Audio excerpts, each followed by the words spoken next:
Hey everyone, welcome back to the Can I Ask You a Question podcast. Each week on the podcast, we're exploring questions and unlocking wisdom through solo episodes with myself or deep dive interviews with the most interesting people in my world. And here is our question today. How do I discover my clear, personal, and passionate mission for life? That is a very particular way to ask that question. And it's because, as I will kind of point out, I think it's the right way to ask it in the detail that you need. But, the way you may have asked it in your life many times is, what is that thing that I was put on this earth for? What is that one mission or battle or goal or accomplishment that's going to kind of shape and mark my life? What's my purpose in life? Different ways of asking a very similar question, and we're going to dive into it today. It's not going to be exhaustive, but I believe I'm going to leave you with a couple of things that have been very helpful to me or clarifying, and I hope that they'll be just as helpful and clarifying for you as well. And so, if you're like me, when you see a person who's already found their cause and is passionately caught up in pursuing it, you tell yourself, I want that too. I want to be as passionate and on fire and excited about waking up every day to pursue something as I see that person is. This, I think, is common because I believe as humans, we were each designed by our Creator with one or more clear, personal, and passionate missions to pursue. There is so much about us as humans that is the same and similar and that we have in common. But I also believe that there's uniqueness put into each of us by our designer, and that our mission is not going to be entirely the same. Our path is not going to be entirely the same, and that a lot of the joy is found in finding the one that was designated for you. When we're pursuing our mission and becoming the type of person equipped to accomplish it, we come fully alive. And when we fail to identify and pursue, so the opposite, when we fail to identify and pursue our clear, personal, and passionate mission, it's as if we are less alive. When we're not living on mission, when we've lacked clarity on what we're seeking to pursue, when it's not personal to us, then there's often this kind of a dreariness, a drabness, a lack of energy. Today we're going to explore a simple way to begin discovering your clear, personal, and passionate mission. And as you'd expect on a show like this, it all starts with one question. And here's the question. What do I really want? I'm going to say that question all throughout this. Sometimes I may say it to you and ask you, what do you really want? This is one of my favorite questions, and in it I believe we actually have a roadmap to discovering our clear and personal and passionate mission for life. So to begin, let's break down this seemingly simple question, and let's break it into its various parts and kind of see a roadmap beginning to emerge. So in that question, what do I really want? I want to focus first on the first word of the question, what? It's important that we are clear, that we actually know what we want to pursue. And it's a great place to start and to start the conversation with God and to think about it and get clear. The problem is so many of us are not clear on what we want out of life, what we want to accomplish, what we want to spend our time with, how we want to live, work, play, and worship. Christian scripture says, ask and it will be given to you. Seek and you will find. Here's the problem. When we don't ask ourselves, what do I really want? We lack the clarity to ask God with specificity for what we want, and we don't know how to seek it ourselves either. We don't know what to seek because we don't know what we want. But when we ask, what, emphasis on that, do I really want? We gain clarity. And as a general rule, clear is good and it's helpful. It doesn't mean as we get clear that our desires are all pure and good and that the answer to that is not going to have to change. But it means we're digging, as I think I've heard other people say, we're digging where there's taters. We're digging where there's gold, where there's diamonds. There's something here now. And we're moving away from vagueness. In my observations, I think vagueness is one of the great enemies of our life. And part of the reason that so few people end up achieving a life that they'd happily call a dream is because they stay in the vague zone. They have an idea, what is your dream? And then they respond with an idea, but never usually, or so often not, they don't respond with a plan. They respond with a desire, but not a timeline. They've stayed in the realm of the vague, and I think it's comfortable. I think it's safer. It's easier, and yet we don't generally get from here to there when there is a vague notion instead of a clear destination. And so I think one of our big problems is vagueness. If I would just challenge you right now, and I've been guilty of this myself. If I said, "What is your clear, personal, and passionate mission for life?" What would you say? And would it be vague? Or would you be able to give some clarity and some specificity? Would you be able to, with some real specificity, say, here is the what of the mission and for my life and what I want? Bonus point on this, why I think the what is so important is I also think many people don't realize that what they think is so cool isn't necessarily how they'd like to spend 40 to 60 hours a week. This could have been its own bonus one. This is incredibly huge. As you go through the process of figuring out what you want to do in life and what you want to pursue, I want you to separate what you think is cool and even attractive from what you would actually really enjoy doing for 40 to 60 hours a week. And let me illustrate this. There are seasons in my life when I would have said, I want to be a traveling musician. I want to be a famous recording artist. That was a desire in my life. And it seemed really cool. And there are parts of it that are cool. Singing in front of the audience seemed like it would feel cool. Being a musician and working with a band seemed like it'd be cool. Making lots of money and being famous seemed like something I wanted, something that would be cool. But as I actually think about it more and more, and I see, through documentaries and Instagram, and you see the real life of a famous musician, there are perks we'd all want, but the day in and out is maybe living on a tour bus, is coming hours before to an empty stadium to rehearse the same song you've sung hundreds of times before. Some people love that repetition. Some people love that lifestyle, and they may be suited, then that really could be their what. But other ones of us, myself included, would say, hey, music, I want it to be part of my life. Maybe I'm going to still release songs as I've done before, at least one of them, a single on Spotify. But this larger vision is, while it was vague, is a problem. But as I figure out and I get clarity, I go, I'm probably never going to want to do 60 to 100 shows a year like some famous musician might do. And I think that take your situation, take your area, and I think many times we think we want a certain role. We say, the what is, I want to be the president of the company. But would you like doing so? There's a problem I've heard many times. People get promoted out of their area of competency, and I think out of their area of joy, because we always think bigger is better, and the higher the promotion, that's what I want. Is it really, or is there actually a job a few rungs down that you would actually enjoy much more of the 40 to 60 hours a week of doing it while supporting the grander mission than getting promoted to a place in a job that you find miserable? And so a place for a clue to find, I think, the real thing that God has destined you to, the what, is this point, is to go, what do I just like the idea of being a writer, or do I like sitting alone in a room 2 to 6 hours a day writing on the computer or writing on a typewriter? And if the answer is no, then probably writing in that way, probably, a writer as your like key defining factor is probably not going to be the case. That's their extenuating circumstances, but it's an incredibly clarifying thing. I'll give you one more example on that. I think almost every young guy has a dream to be a professional athlete, and I'm no exception. And I still get that kind of FOMO, fear of missing out, or that woulda, shoulda, coulda when I'm watching a championship game and I'm seeing guys younger than myself, and winning the Super Bowl or winning the some championship, and there's probably a little bit of envy or jealousy, or man, I wish I had done that.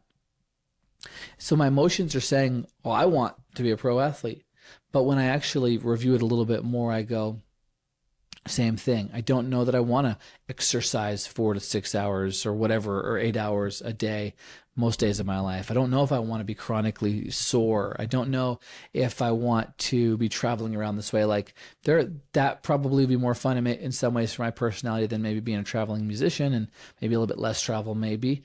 But what we see, just even wanting the Monday Night Football highlight or the Sunday Super Bowl highlight, that's not clear enough. You got to look, what does the 365 days a year calendar look like with the kind of person I'm seeking to be, the kind of thing I'm seeking to do.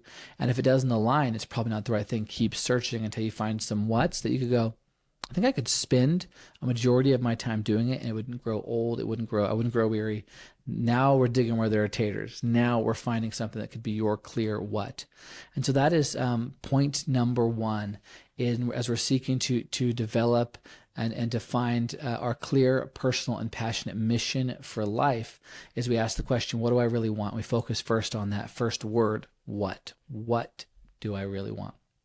Point number two, we're going to focus on the third word in the question, and it's the word I. Or if I'm asking it to you, what do you really want? If you're asking it to yourself, what do I really want? So our mission in life, we don't want it just to be clear. We want it to be personal for a whole host of reasons. When I counsel others, I like to ask the question to them, what do you really want? If you can't see me, if you're listening and not watching on YouTube or Spotify, I'm pointing at you, what do you really want? The emphasis here is on the individual person. What do you want? As opposed to what others around you want, or what you think they want you to do. Those are important questions too. What do others want? How will they be impacted? But we have much less control over others and much less ability to know what they really want. But we can all answer that for ourselves. Growing up even, I only learned later in life that there were some things I was pursuing. I thought that my dad wasn't super excited about it. I thought he would have rather me be more like my other siblings in a certain way. And only years later, he was like, no, I was trying to not show you how excited I was about the things you were pursuing in that season. I didn't want to tip your hand. I didn't want to pressure you. And so I learned at that moment, years later, that I was so worried thinking I knew what others around me wanted. And sometimes you're wrong. Sometimes you're living out, you're trying to please others around you, which I think shouldn't be your North Star, but you're trying to please others around you. And then it's not even actually what they want. How disappointing is that? And so instead, it's hard to guess what people want, even when they say, and even if you had some clarity, it's hard to control or all of that. So we start with ourselves. As mentioned before, so many of us are driven by other people's real or perceived desires of our life. How we should live, dress, work, spend our time and money. We feel they want us to stay in the family business, but fail to ask what we want for ourselves. We feel we need to worship in exactly the same way we always have. Maybe we went to worship Jesus at a church down the street, still doctrinal and true, but in a slightly different way. Doing things because someone else wants you to is great for a child learning right from wrong. When we're all kids, it's a lot of just here's what's right, here's wrong, and obey. But part of maturity is finding your own path and determining what you really want. Let me just lay it to you lay it out for you straight. Your greatest joy, in my opinion, will never be living out someone else's agenda. This is going to be controversial, and I'm going to explain this next point. Even God's agenda needs to become your own. I think it's a large reason why He gave us free will. He wants free individuals to gladly and of their own accord choose to love and serve Him. As one of Jesus' followers once said, I believe it was Peter, "You are the Lord of me and the God of me." One of the most beautiful things in the world is when a confident individual who knows who they are and what they want lays it all down at the feet of Jesus.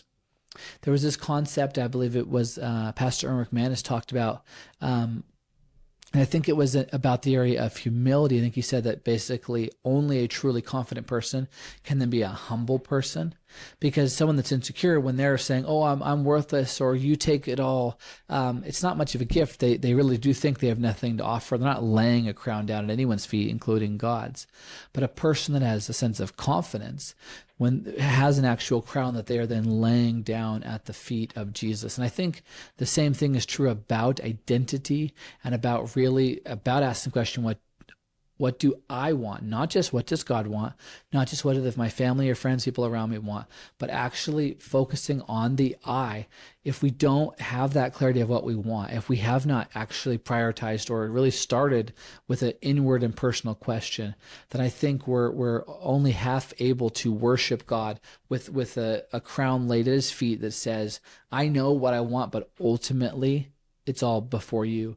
I know who I am, but ultimately I'm submitting that to you.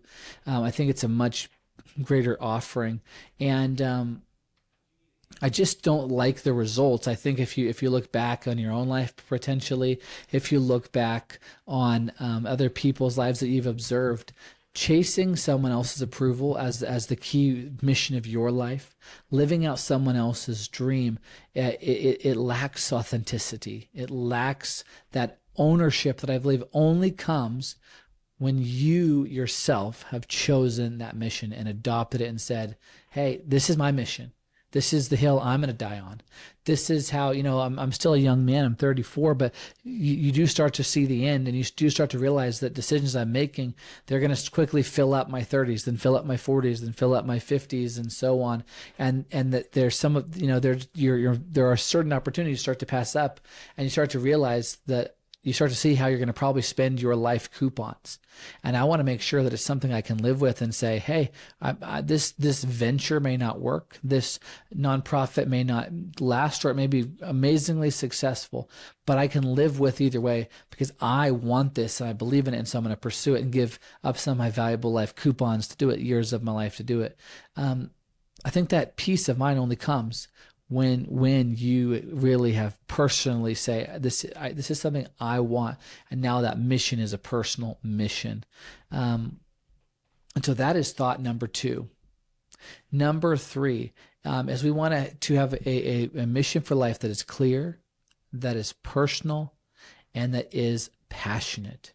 And I might be getting ahead of my notes here, but I think passion, true passion, is one of the lost arts of our current age for a variety of reasons. Maybe that we're just so overdosed on media and stimulation and with all of the unhealthy, sexual things online and things we see in TV shows and wherever else. I just think we're kind of like overexposed to things, everything that we're whether that's, sexual or violent or the horrors of the world or even the wealth of the world, the wonderful things. We can go see amazing nature documentaries sitting on our couch in our PJs with our footy pajamas on or whatever, our slippers on. I think it's easy to have a blasé view of the world, to have a kind of laid back, it's all okay. Everybody's just chill. But I don't believe humans were meant to just be chill. I don't think humans were meant to just be, it's okay. I believe that in the same way that I don't know a lot about cars, but I think a 6-cylinder engine is supposed to have all 6 cylinders firing for it to have the full horsepower. I believe that we are not a 1-cylinder kind of engine as human beings. We're supposed to have multiple cylinders all firing off, and one of them is passion. And so in our mission, we want to not just be clear and personal, but we want to be something that we can and are passionate about. And so, when we ask that question, then I want to emphasize these 2 words. What do I really want? What do I really want? When I counsel others, the next part of the question I emphasize is that. What do I really want? What do you really desire? Not sort of, would like to, someday maybe, but what do you really desire?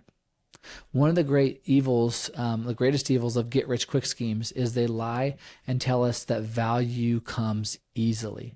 And it sets people up for a lot of failure because they're saying a premise that is just not true, that you don't really have to sow to reap a harvest, that you don't really have to be patient to have a long-term success. And it's a lie. It sets you up for failure. And it's just not how the world is. My experience and observation says that true worth and value almost always require tremendous work and sacrifice. I love working smarter, not harder, but that's a relative scale. It's like saying I'd rather ride my bike 100 miles to my destination than walk. That is smarter. That is more efficient. But either way, there's still a long journey ahead. Either way, your legs are going to be tired. Sense the good life. If you believe that, if you say, yeah, okay, I'll take you on that premise. Let's walk it out then. Sense the good life is hard work. It's so important to find something that you really want and would value enough to work after day after day. For those of us who consider ourselves dreamers, creators, or entrepreneurs, this part of the question is especially vital. We want lots of things and have lots of dreams. But I suspect that in a given season of our lives, only a few of them really measure up to the really want test. Can't live without it. Love pursuing it. I'm not just doing it because someone else said to do it. Not just doing it because it seems like I ought to, or because I don't want to I'm fear of missing. I don't want to miss an opportunity, but really want to. I humbly suggest for all of you that have that kind of a situation that you stick to those, as I believe another, I think as Patrick Lencioni calls it, those white hot whys, those, as I'd say, those really wants, and leave the rest for another season or perhaps another person to accomplish. I believe many driven, brave, and independent entrepreneurs have gotten themselves bogged down with clearly defined personal missions that are important, but just aren't what they truly, really want. On the flip side, as they say, where there is a will, there is a way. If we're honest, we rarely fail because the task was impossible. More often than not, we just didn't want it badly enough. Well, maybe if I'd woken up earlier, called a few more prospects, stepped out of my comfort zone and asked that person to help, but it was too scary, too uncomfortable, too costly. Hear me out here.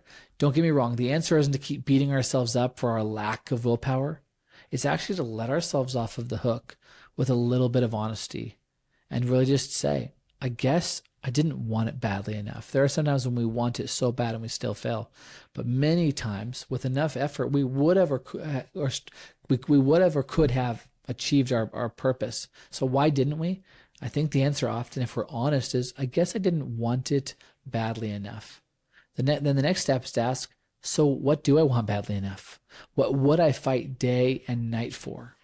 What makes me boiling angry or makes me weep with joy? Where's the passion at? And then go for it. Whether it's what everyone else wanted or not, whether it's the most impressive or impactful of your ambitions or not. The thing is, predicting the value outcome of something is like a dark art. We really don't know where, and I believe in Scripture actually kind of talks about this. You sow here, you sow there, because you don't know where the real value is going to be. I don't know if at the moment if Mark Zuckerberg just absolutely knew that this social networking app for college students was going to be the thing that was going to absolutely define his net worth, define his life, and change the world and become Facebook. I don't know. A lot of entrepreneurs have a lot of things. You don't know which one it is. So start where the passion's at. You don't know where it's going to come from. So start with what you really want. You know, along those lines, kind of a bonus thought on this, something I'm seeking to think about and realize as I pick the things I really want and as I define it and as I pick only a few kind of key goals or things to do, is I remind myself that every industry, as much as when someone's selling you on it, they like to kind of hide that fact or ignore it. Every industry has its downside. Every investment has a possible risk. I think if someone says there's no risk at all, you need to be very wary of them. I've never seen something that has no risk. Scripture kind of talks about this, that one of the reasons the rich are exhausted is they're kind of always having to watch out for it and keep it. Someone's trying to spend it for them. Someone's trying to sue them for it. Someone's trying to scam them from it. And other people are seeking to try to help them. And so you're going to have to keep your attention on wherever you put your money and your resource and the things you make your main projects, your treasure, your talent, your treasure of talent, your treasure of time, your treasure of attention, your treasure of finances. Those are going to sit somewhere, and you're going to have to protect them. But and so once again, kind of going back to even that first question of how would you really like to spend your 40 to 60 hours? When I look at the area of go back to the area of passion, there are certain areas where it's like, hey, even if I have to defend this thing, if I had to go back and do the work, here's a great way of asking it. If I had to go back and do the work again, would it still be fun the second time? Maybe it would be frustrating and difficult, but ultimately, do I like the work, or am I just doing it to get it done, to get a result, and to move on? I would say that you're going to have to do some of those things in life, but that's not your really want zone, your passion zone. And I'd encourage you to stick in your passion zone. I don't want to get bogged down here, but I really do think that it's in my observation, one of the things where wealthy people, successful people get super stressed out is they're fighting all these fires, and they don't recognize that they took on not more that they could chew in volume necessarily, but more that they could chew in terms of the variety of things that they can truly and really be passionate about. And I think they would have been a lot happier fighting more battles in an area of passion than lots of one-off battles in areas that have just, it's important, but it's not my area of passion. So just my 2 cents on that. And with that, you have a roadmap to defining for yourself, and it's going to be a process with God, but a clear, a personal, and passionate mission for life. And when you have all 3, when you get a clarity, when you make sure that it is personal to you and it's tailor-made to you, and it's something that you're truly passionate about, you are, I believe, set up for so much more success. And I would love to hear the results that come from that. Quick break, and then I'm going to continue on with some more practicals once we have this clear, personal, and passionate mission for life. But first, I just want to ask you, would you subscribe, rate, and review this podcast wherever you're watching or listening? So if you're over there on the YouTube, on youtube.com, would you subscribe? Love to see that. Comment. Let me know how you're enjoying this episode, different episodes. Like it. If you're listening on Apple or Spotify or anywhere else, if you'll review it, subscribe to it, so you're going to get this weekly show sent to you every week. And that'd be just such a help to me. And I want to thank you for that in advance, as well as tell a friend about this show. You can nerd out about it together. You can grow in wisdom together. And with that, let's jump in with thought number 4. So congratulations. Maybe you come back to this part of the episode, you re-listen to it, but for the sake of our conversation, you've established a clear and personal and passionate mission for life. What are your next steps beyond than just, begin to walk out that mission? And I would say, start to walk it out. But in walking it out, don't just sit there and waiting. Start walking it out basically immediately. But then also immediately give it to God. My next suggestion may surprise you. This is thought number 4. Once you've identified your clear, personal, and passionate mission, give it to God. Lift it up to Him like a heave offering, throwing it up in the air, lifting it with your hands, and ask Him what He'd like you to do with it. So I'm talking out about both sides of my mouth here. Part of me is saying, I don't want you to just sit there waiting forever doing nothing. Moment you have that clarity, start to walk towards it. But with this sense that I'm working out my salvation with fear and trembling, I'm having this ongoing conversation with God, and I'm going to be ready to adjust and pull back. I don't totally love a dead stop, right? You just stop everything as you wait for God. I think it's actually and functionally, it's not always a wise thing. You can't really dead stop in life. You're going to be doing something anyways. So as you see adjustments and you realize, here'd be a more personal way of pursuing my mission, a more clarified goal, a way that I can be more passionate about it on the daily. Incorporate that, but also incorporate a conversation with God that is very clear that He at any moment has the veto to start something, stop something, adjust something in your clear, personal, and passionate mission for life. Because ultimately, our mission for life is what we're seeking to do is not to decide our mission, but to discover it from God.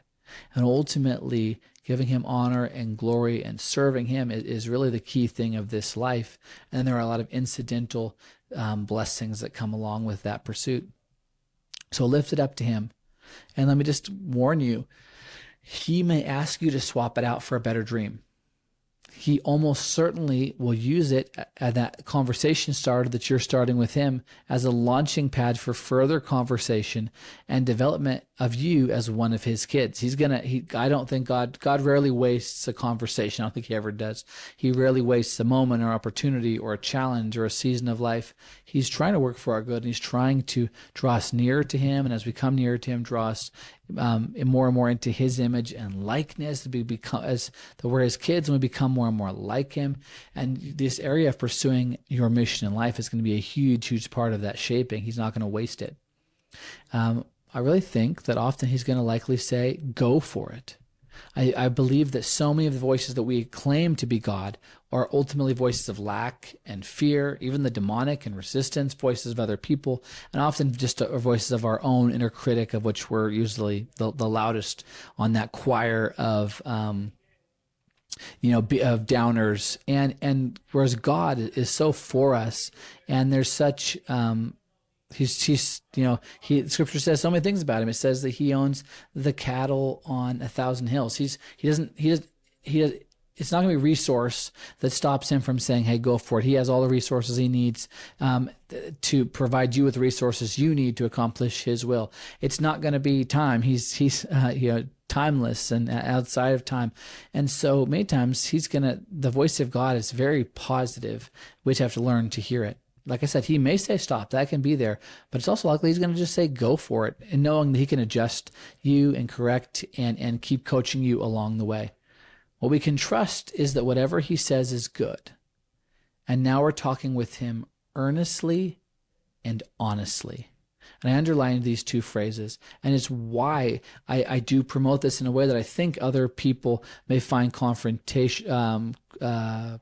confrontational, but contentious. That's not quite the word either. Some of them would maybe have a problem with saying, hey, kind of start with you and then bring it to God. But why I like that is because now when you're talking with him, you've identified something that's clear and personal and you're passionate about, and you're speaking to God with passion, and you're speaking to God with earnestness, and that clarity has provided you the ability to speak to God with honesty.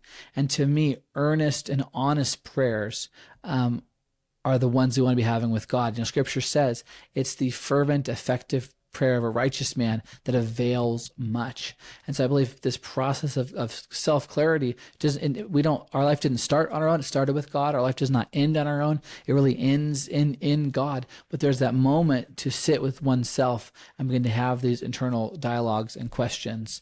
And I believe then the result in our conversation with God is going to be a good one. I wish I could remember that word. It's going to escape me, and then I'll get it right after. It's not confrontational.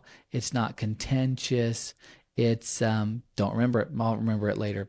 Okay, number 5. So we have now a clear and personal and passionate mission for life. We've given it to God. The next, my advice, and I've been hearing this from different corners of kind of Christendom and wise people, and there's just kind of consensus that I think is really cool, which is, hey, give your spouse a seat at the table. Now, you're having this conversation with God. You're having a dialogue within yourself. And these are not totally one after the other. They can be happening simultaneously. Give your spouse, give your husband or wife if you're married, or if you're a fiance, if you're engaged, give him a seat at the table. If you're married, you are not the only you. Your spouse is your other half. See, the two become one flesh. So really there is no more just you and just them. There is in many senses, but there's this other half. There's that one, and they're going to be so deeply affected by your decisions. Give them a seat at the table. Bring them into the conversation respectfully, patiently, with a real desire to learn and to hear what they're having to say. Everything you choose to passionately pursue is going to impact them to one degree or another.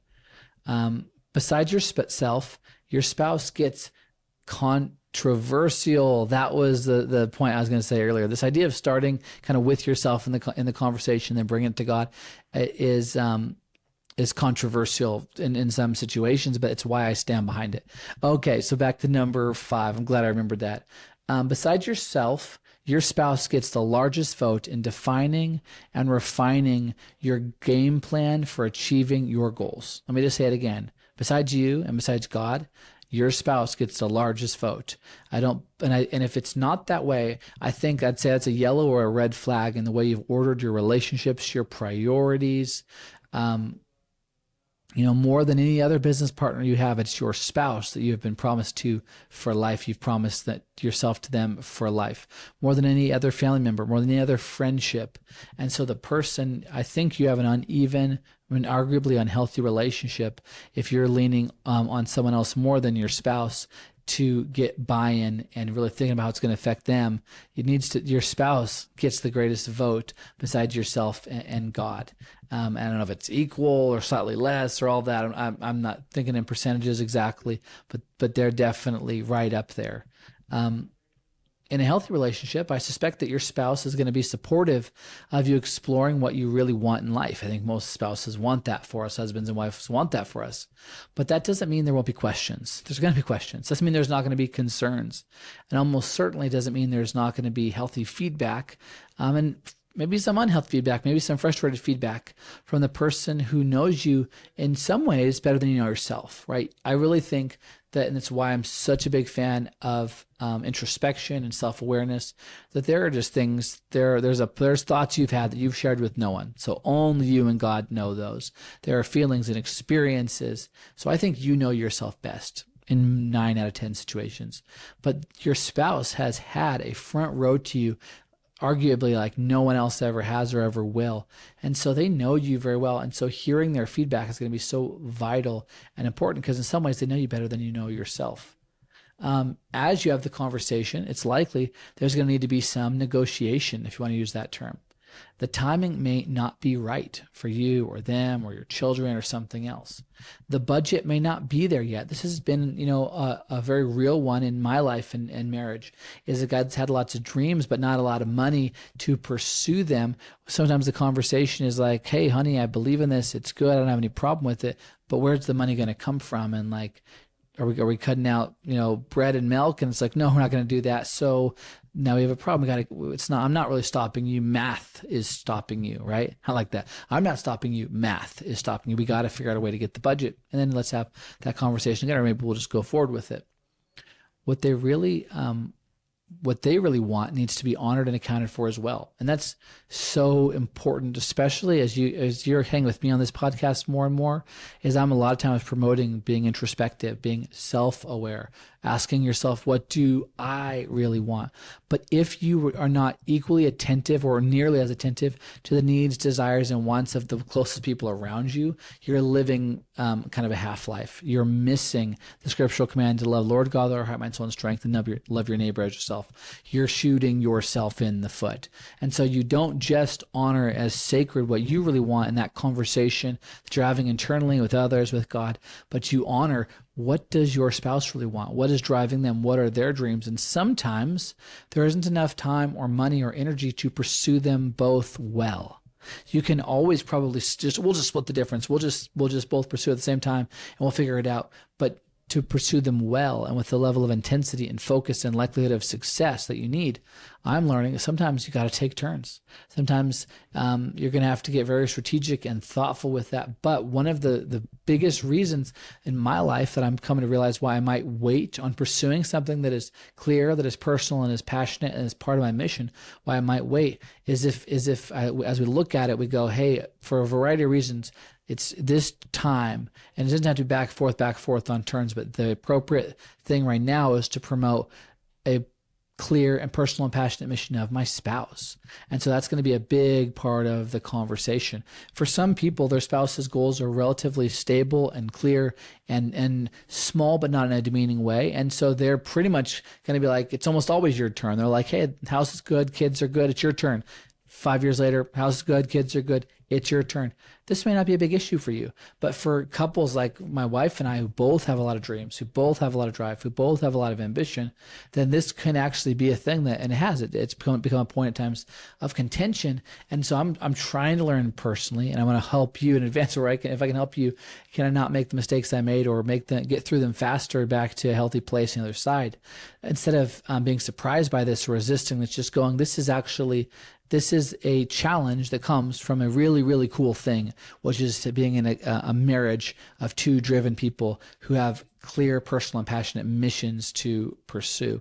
And really, even if your husband or wife's mission is relatively simple and it's, let's say, focuses on the family, it doesn't mean it's any less valuable. That doesn't mean that it needs any less clarity, any less personally unique design to it, or that it should be pursued with any less passion or treated with any less sacredness.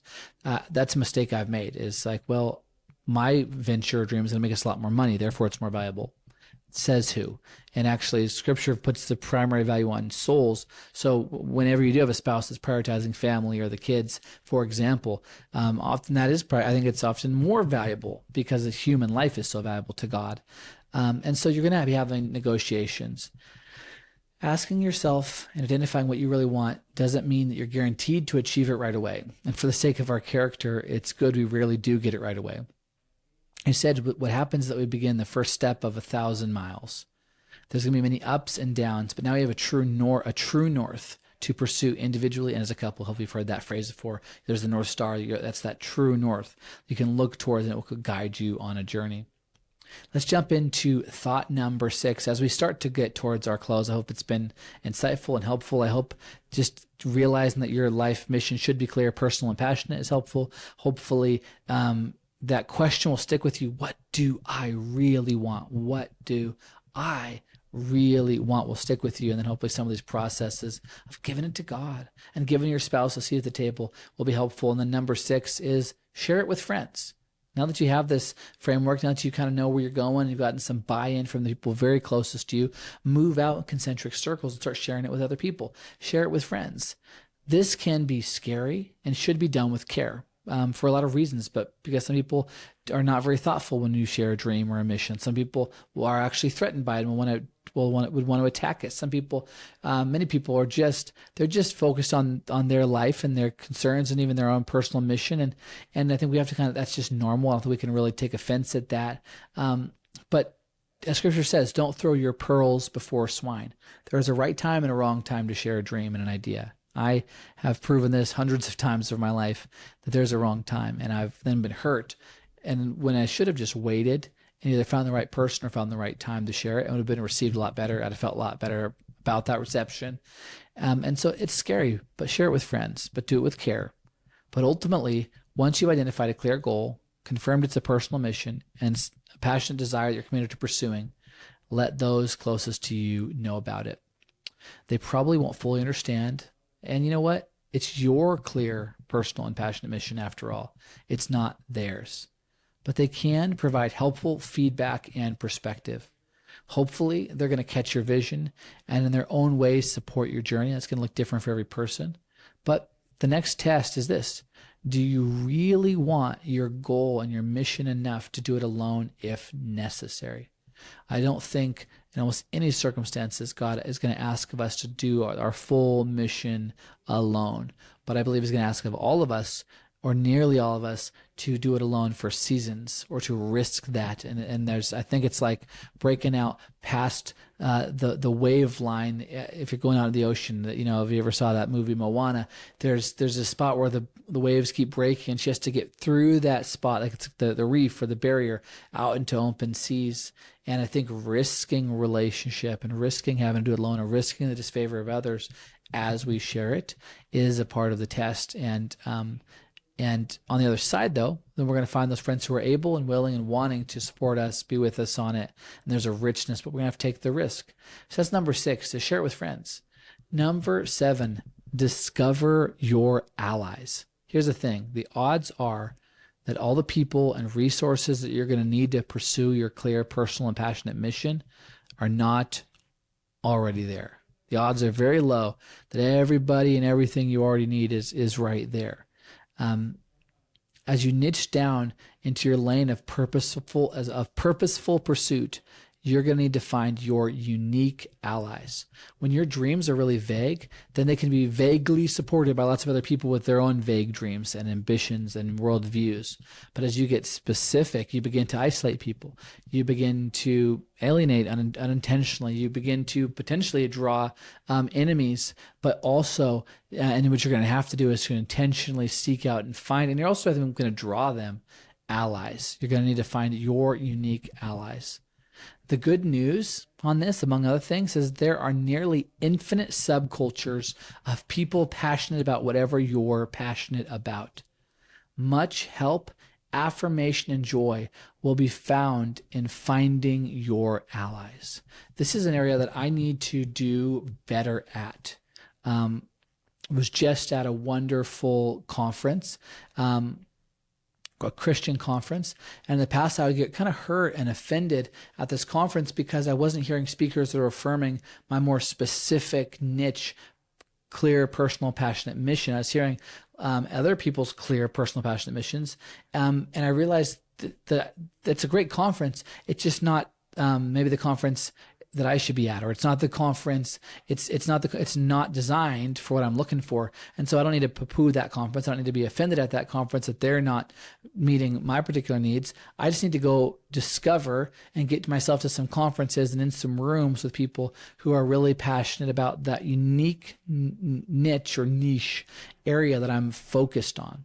Just for some specificity, I tend to go to church conferences for pastors, and particularly senior pastors. And as much as that is amazing, as much as it's been a part of my world, I'm realizing I need to go to some social media influencer or news broadcast or podcasting conventions. I need to sit in some rooms more with kingdom-minded entrepreneurs who are not only doing it for the kingdom of God, but for the love of the process and the journey and reflecting God within their work. I'm just realizing that I gotta go out and find my unique rooms. I imagine I'm not alone in this, that many of us, we're kind of wanting God to just bring everybody to us, but I think we have to go out there and discover them. We're frustrated and feeling isolated and thinking it's all there is because it's all we see. Right? That's a huge problem in life, is that we tend to sometimes think that something is all there is because it's all we see, and not realizing out beyond the waves, somewhere out there, there's that group, there's those people that are passionately, maybe even doing it for decades or hundreds of years. You're like, I didn't realize there was a group just for that thing. And usually when you search it out, Google it, start there. There is. I need to do better at this one, discovering and finding and collaborating with my allies. And you probably do too, particularly as you clarify and get really personal about your mission, and you really start to hone in, and you're like unique. When you find that thing you're uniquely passionate about, as God's happening in my life, as God's doing that, I'm like over talking about certain things, and it's like, sorry, not sorry. That is what I'm uniquely passionate about. And it could be offensive or obnoxious or unwelcome to always hone in and obsess on that thing in a group of people who are not obsessed with that thing. But it could be totally welcome and invited and even celebrated and cultivated among people who are equally passionate about that unique thing that God is calling you to do in that unique area of work and creativity and cultivation that He's called you to. So number 7, as you have this clear, personal, and passionate mission for life, discover your allies. Be proactive. And that was number 7. Number 8, discover your audience. Similar to allies, there is an audience or customer base who would likely pay you in time, attention, and possibly money in a way that's connected to your clear, personal, and passionate mission. One problem with many for-profit and nonprofit organizations is that they aren't clear on the mission they are serving, and so don't properly attract those who'd gladly give if the right cause was clearly communicated to them. Find your allies and find your audience. Find your allies and find your audience. Discover your audience, the people that will hire you, that will pay you, that will subscribe to your training or to your service, who will show up at the conferences with you, who, whatever that way will support you in some way or another. And ultimately, in many cases, I think one of the great ways, I don't know that this has to be for every person, but I think for so many of us, if we can find a way to earn a living and a good living doing our clear, personal, and passionate mission, that is like the gold standard. There may be exceptions or things where that's not necessary. You already had inheritance, you were independently wealthy, yada, yada, yada. But I think for most of us, if we can find a way to monetize our clear and personal passionate mission, and not in a negative sense. It could be a non-for-profit that where 99.9% of the money goes to needy children in a developing nation, but that 0.1% or whatever goes and it covers your livelihood, so you can fly to and fro and serve and have a dignified life while doing it. So it could be a nonprofit, it could be a business, but find your audience. They are out there, and they're out there, and then there's everyone else. And this is so difficult for me to embrace sometimes. And I think this is business advice, and something I'm trying to do more and more. Who do you want for your business? Everyone. Who do you want for your podcast? Everyone. And we were so obsessed with holding on to everyone being our audience and everyone being our allies that we try to cater to that, and we end up trying to please everyone and therefore pleasing no one. We try to connect to everyone and therefore have not a real connection and clarity to anyone. But if we'll just actually let go of everyone else and say, I'm not looking for everyone, I'm looking for my audience. They already are out there. They just don't know it yet.